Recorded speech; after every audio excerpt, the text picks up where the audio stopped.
Hello, EDF4004. This is just a short video on assessment task 2. Now apologies because I have a bit of a cold, so you get to listen to my dulcet tones here. But I just wanted to give you a bit more information in regards to the assessment task 2 that you'll probably be working on very soon. So I'm just going to break it down and give you some examples. This assignment requires you to discuss. So keyword, discuss and critically reflect. So that's really what you're doing. You're discussing curriculum and then you're critically reflecting on how this impacts on you as a teacher. And this is on the implementation of the Victorian curriculum. It's an essay of 2,000 words and it's worth 50% of your total mark. So the first section, and this is always good to kind of look at the section so you can divide up and provide an outline as you start working on this. So discuss the meaning of curriculum and the role of different stakeholders. So policymakers, teachers, students, etc.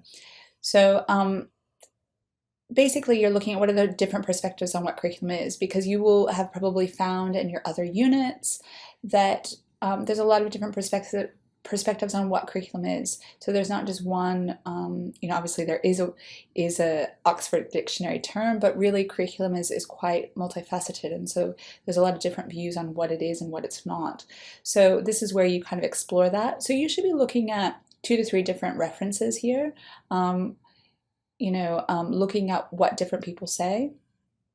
And you will have lots of different textbooks that you've used before. We have the reading from the curriculum week, and we also have our assessment book. So there should be quite a bit in regards to the different perspectives on curriculum.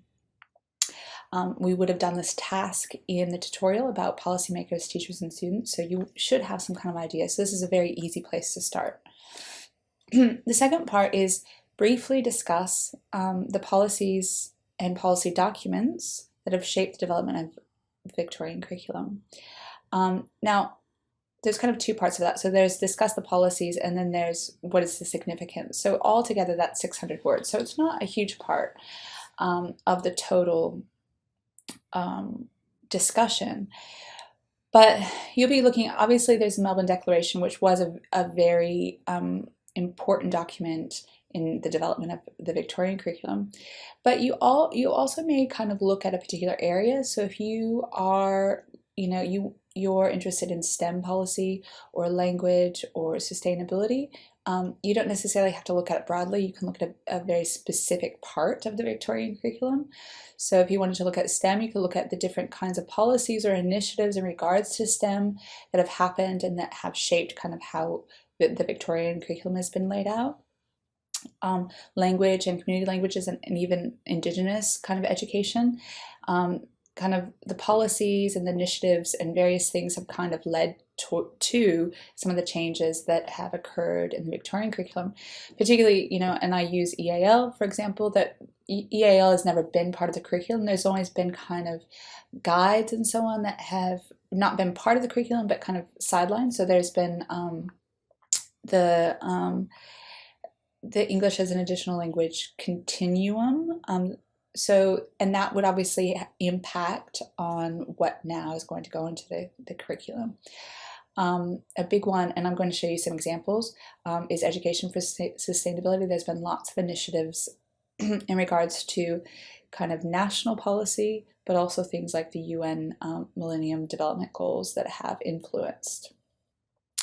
Then that second part is, what is the significance of these changes in curriculum for teaching and learning? So what do these policies say about teaching and learning in the 21st century? Why are we changing things, now in our curriculum? So, why are these things impacting how we're going to approach teaching and learning now? And how will this affect teachers and teaching and learning and learners at the school level? And this will kind of link to this next section where you're reflecting. So that's kind of a bridging sort of thing of how does this affect, and then you looked at literature and you look at your own ideas. So just an example in regards to looking at the policies. This is actually something that is under review, and it was a study that myself and 2 colleagues looked at. We evaluated a sustainability program in the ACT. So this is just an idea of kind of where I was looking at the initiatives and the policies. So in Australia, education for sustainability has been part of the national agenda for over 30 years. One of the first major moves towards joining the global trends was in 1984. So I'm kind of talking about how the build up, and then the Australian government set up a National Advisory Council in 2000 in recognition of the need for EFS, which is the Educational for Sustainability, to develop policies. And then obviously the Melbourne Declaration on Educational Goals for Young Australians was an important part of that. So this is just kind of an idea of how, and I was looking at the Australian curriculum, so not the Victorian curriculum, but how these policies kind of built up to kind of say, actually, sustainability is an important thing, and an important thing in education. We need to make sure that we are that Australians understand. Australians must be able to engage with scientific concepts and principles and approach problem solving in new creative ways. So it's really important to kind of understand how climate change and economic pressures play a part in our society, but also is part of our education program. So that's just, this is not exactly what you need to do, but it's just an idea of how you might look at how the policies have now influenced what we need to teach and what is ultimately part of the Victorian curriculum. Interestingly, though, in the Victorian curriculum, they have not used sustainability as a cross-curricular priority as the Australian curriculum has, but is in the science. It's supposed to be kind of throughout, but that's just a side note. So after you've looked at you've defined curriculum, you have looked at some of the policies, and again, that's 600 words, so it's not a huge amount. You'll probably be looking a lot at the Melbourne Declaration, but you may be looking more specifically at an area like STEM, depending on your area, your method that you teach. And then the last part is critically reflect, and that word critically, so not just kind of, when I think of critically, it's a critique. You are looking at the strengths and the weaknesses. It's not just kind of saying this is the policy and then I agree or disagree in a very kind of brief way, but it's really kind of unpacking some of these things. So critically reflect on how the Victorian curriculum will impact you as a professional teacher. So first of all, you need to decide what you think about it and your personal beliefs on it.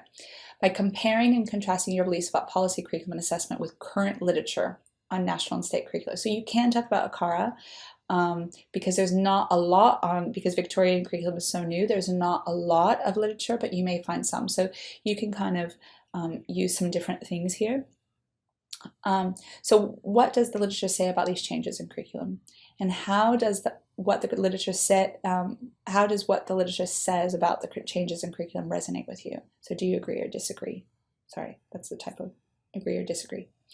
So here's just an idea, something kind of in that same manuscript where I look at the literature, and of course I haven't really done much of a critical reflection of my own, but this is how I've looked at what has been written in the literature, and then I would link that to my own kind of reflection on it. So in their examination of the Australian curriculum, Cusick, Taylor, and Taylor argue that it reveals a concerted lack of emphasis on a requirement for teachers to teach about or for sustainability.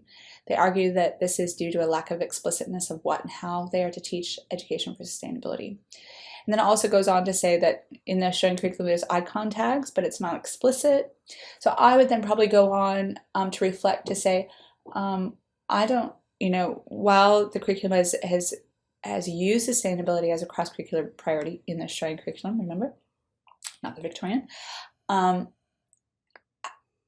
find that it might be difficult for teachers to actually explicitly know what this means and what they teach unless it's not, there's no professional development, these sorts of things need to be considered. So that's kind of just an idea of how you might want to set up your assignment. So I really encourage you to start on it. Really, you've already done some of the conceptual work with defining curriculum and looking at the different stakeholders. So that should be an easy thing that you should be doing now. And then looking at those policies. So you're going to want to kind of search some policies, and then also looking at the literature. What does the literature say about, and you could look more globally in regards to just curriculum changes, that's fine, but how, maybe starting with how does the curriculum affect me personally as a teacher? So happy writing, enjoy. If you have questions, ask your tutor, and yeah, happy writing. Bye.